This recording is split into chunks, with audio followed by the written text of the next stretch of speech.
اللہ بھائی پوچھ رہا تھا یہ ذکر میں بندہ جو ہے حواس اس کے بعد کی کیا منزل ہے. یہی تو ہمارے لیے مصیبتیں ہیں.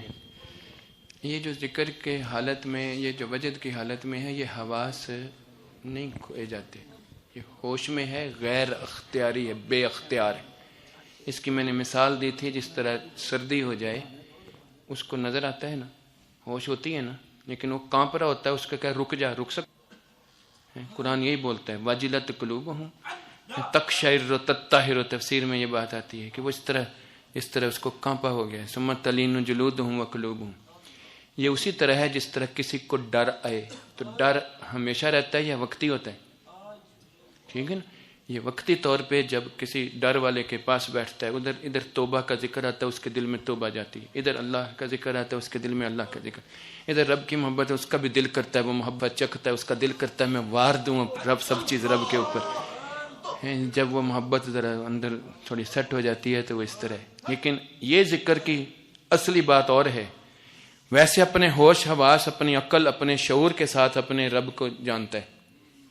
جب اس کا دماغ اس کے ساتھ نہ ہو, اس کو تیز بخار چڑھا ہو یا کوئی اور اس طرح کی بات ہو, اس وقت اگر اس سے پوچھے تیرا رب کون, تو اس کے منہ سے کیا نکلے گا؟ کچھ نہیں نکلے گا. اس لیے عقل سے جانتا ہے اللہ, اب تو اس کی عقل پوری نہیں. یہ جو ذکر ہے یہ اس وقت کام آتا ہے. ٹھیک ہے نا. نجم الدین کبریٰ, وہ نا تفسیر کبیر والے کون ہیں؟ فخر الدین رازی. یہی گئے تھے نا. ہاں, فخر الدین رازی بہت بڑے امام ہیں.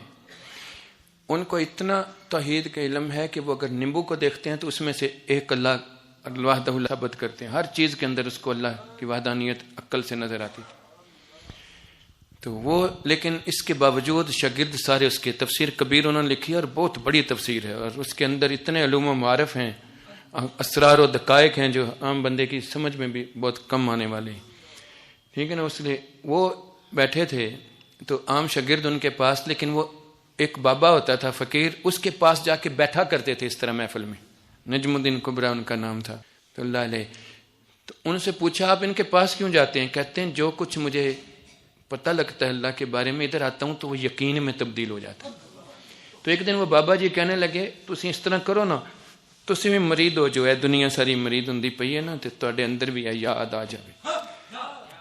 ہے ادب والے تھے, بہت محبت سے ملے. کہتے بابا جی یہ عام بندیاں واسطے بہت ضروری ہے, لیکن مینوں تے علم ہے, عقل ہے, میں تو ساری چیز نو اللہ نو جاندا ہوں, پہچاندا ہوں, مطابق ہیں, اس واسطے.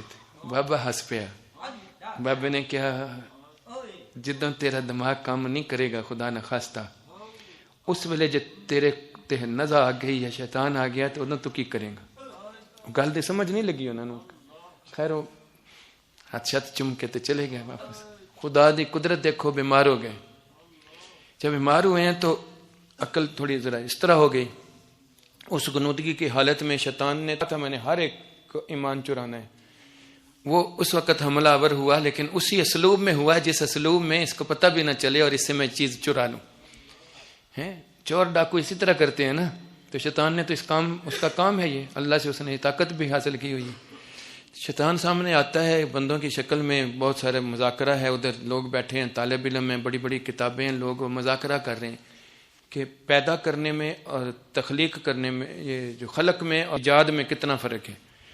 تو بات ادھر بحث ہو رہی ہے کہ کوئی چیز انسان اگر بناتا ہے نئی تو وہ اسباب کو اکٹھا کر کے اس کے ذریعے کرتا ہے. جب رب کرتا ہے تو اس کو کسی سبب کی ضرورت نہیں ہوتی, بس ہو جاتی ہے.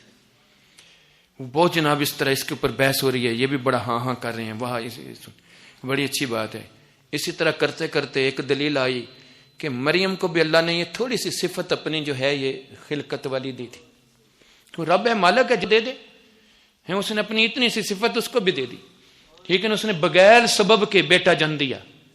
ٹھیک ہے نا. اب اس میں اس نے سارے اعتراضات کا جواب دیا ہے کہ صفت کے ساتھ تھوڑا سا ملا دیا, لیکن اللہ نے دی ہے. کہہ کہ یہ اس نے کہا ہاں بات تو صحیح ہے. مریم بھی صفت خلق میں جو ہے یہ اس نے بھی یہ خلق اسی طرح کیا بغیر اس سے. یہ جب یہ بات شاگردوں نے سنی تو جب ہوش میں آئے تو یوں کہہ رہے تھے یہ دلیل اس طرح, تو انہوں نے کہا یہ تو کفر ہے, آپ نے خود کہا ہے. نے کہا میں نے کہا ہے، ہاں میری حالت میں کہا ہے۔ اس حالت میں یہ باتیں ہوتی رہیں تو یہ بڑھتی گئی حالت۔ شاگردوں کو تھوڑا احساس ہوا، وہ بابا جی کے پاس چلے گئے نجم الدین کبرا اللہ علیہ کہ ساڈا استاد اس طرح۔ انہوں نے کہا میں اس واسطے تے کیا سی کہ فقیر نہ لگ جا، ٹھیک ہے نا، تیرے اندر والی بات بن جائے، ٹھیک ہے۔ انہوں نے کہا حضور یہ تو ہن ودی جا رہی ہے، جی انج ہی مر گیا تے اسی کی کریں گے۔ انہوں نے کہا جس ویلے حالت ہوندی ہے نا ادوں اے میرا رماتی تے پا دمی، اے میرا سوٹا لے جاؤ دے کول ہیں۔ وہ اسی حالت میں تھے، انہوں نے رومال رکھا، اساس ہاتھ رکھا تو ایک دم لاہول پڑھتے ہوئے اٹھ کے بیٹھ گئے، کیفیت بھی ٹھیک ہوگی۔ کیا ہوا ہے؟ وہ شیطان تھا ادھر آیا، وہ آ کے اس طرح بحث کر رہا تھا، اس بحث میں میں بھی شامل ہو گیا، میں بھی اس کی باتوں میں آ گیا۔ بابا مجھے ادھر نظر آیا، اس نے ڈنڈا ہلایا، اس نے کہا لاہول پڑھ مولوی، تو میں نے لاہول پڑھا تو اس کو آگ لگ گئی، وہ بھاگ گیا۔ ادھر نے ان کو بلاؤ بٹھاؤ، انہوں نے کہا بابا تو اتنے بیٹھا ہے، انہوں نے ڈنڈا تے رومال بھیجا سی تیرے کو، ٹھیک ہے نا۔ پھر انہوں نے یہ ذکر لیا بعد میں، ٹھیک ہے نا۔ تو یہ جب بندے کی عقل کام نہ کرے اس وقت یہ کام آتا ہے، ٹھیک ہے نا۔ یہ بغیر عقل بغیر سوچ کے، یہ محبت کے ساتھ اس کے دل میں یہ جاری رہتی ہے یہ چیز۔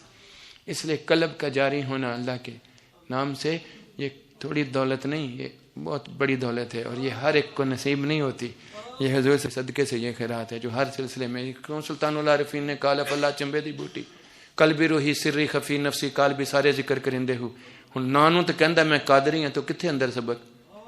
تے پھر نام نال کہے میں حافظ ہوں تے قرآن نہ آندا ہوئے تے کیا حافظ دا درجہ ملے گا انہوں؟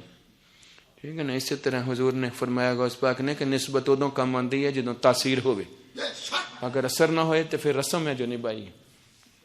اب سمجھ آئیے یہ جو وجد کی کیفیت میں ہے لبا ہی اتنے ڈر کا یا اتنی محبت کا جس کا اس وقت کے لیے۔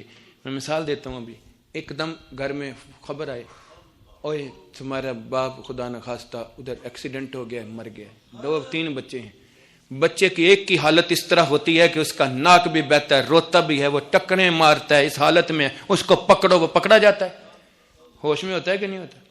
ہوش میں ہوتا ہے، ٹھیک ہے نا۔ غم دل کے اوپر اتنا چڑھ گئے۔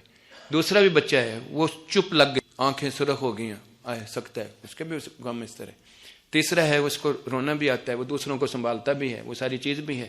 غم تو ایک طرح کا لگا ہے، ٹھیک ہے نا۔ اگلا اپنے اپنے نصیب دی بات ہے، اپنے اپنے دل دے حوصلے دی بات ہے، ٹھیک ہے نا۔ اسی طرح خوشی کی خبر بھی ملی ہو، کسی کو پیار کی بات ہو، محبوب کی بات ہو، تے ذرا جا کہے اوے اے دیکھ تے تصویر وہ دی جان دیکھ کس طرح نکل دی ہے، وہ دی دوڑ لگی ہے وہ پیچھے اس طرح۔ یہ پیار، خوف اور شوق یہ دل دی دولت ہے پتر، ٹھیک ہے نا۔ اس سے زیادہ آسان سلیس میں کیسے سمجھاؤں، ٹھیک ہے نا۔ آئیے سمجھ کے نہیں آئی۔ اس لیے یہ کیفیت ایک وقتی حالت ہے۔ ایک دن حنظلہ کہنے لگے میں منافق ہو گیا ہوں۔ کہا تجھے کیا ہوا ہے؟ نمازیں پڑھ رہا ہے، نبی کے پاس بھی جاتا ہے، سارے کام صحیح کر رہا ہے۔ انہوں نے کہا نہیں، جب حضور کے سامنے بیٹھا ہوں تو میری حالت یہی ہوتی ہے، میں روتا ہوں اندر سے، اس طرح روتا ہوں، کانپتا ہوں، میرے اندر سے کی آوازیں آتی ہیں، میری جان نکلی ہوتی ہے اللہ کی، اس طرح جیسے میں رب کے سامنے بیٹھا ہوں، اس طرح ڈر مجھے آتا ہے۔ اس نے کہا پھر تو میں بھی منافق ہوں، میں بھی ایسے ہی ہوں۔ تیسرے نے بھی کہا، چوتھے نے بھی، بڑے صحابہ تک بات ہوئی، وہ بھی رو پڑے۔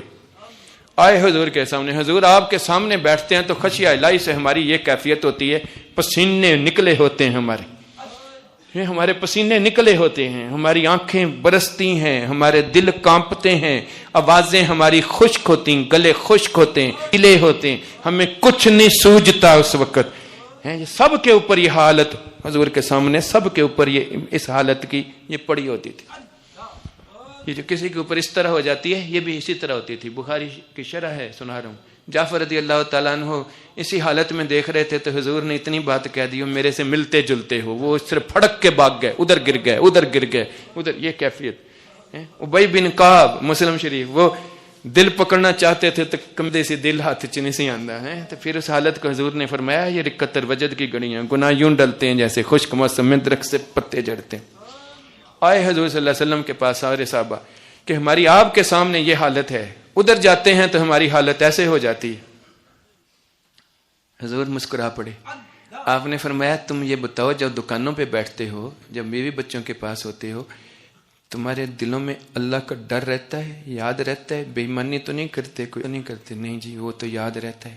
تو آپ نے فرمایا رجال لا تلہم تجارۃ ولا بیع عن ذکر اللہ۔ آپ نے فرمایا پھر تم ٹھیک ہو، اگر وہ حالت تمہاری گڑبڑ ہو جاتی ہے تو پھر تمہارا کام ٹھیک نہیں ہے. لیکن یہ حالت جو میرے سامنے ہو یہی اگر تمہاری رہے تو فرشتے تمہیں مسافہ نہ کرتے رہیں ہر وقت. سمجھ آ گئی بات کی؟ اس لیے تیرے ذہن میں یہ بات تھی, اب میں نے تجھے دوسری بات سمجھا دی ہے.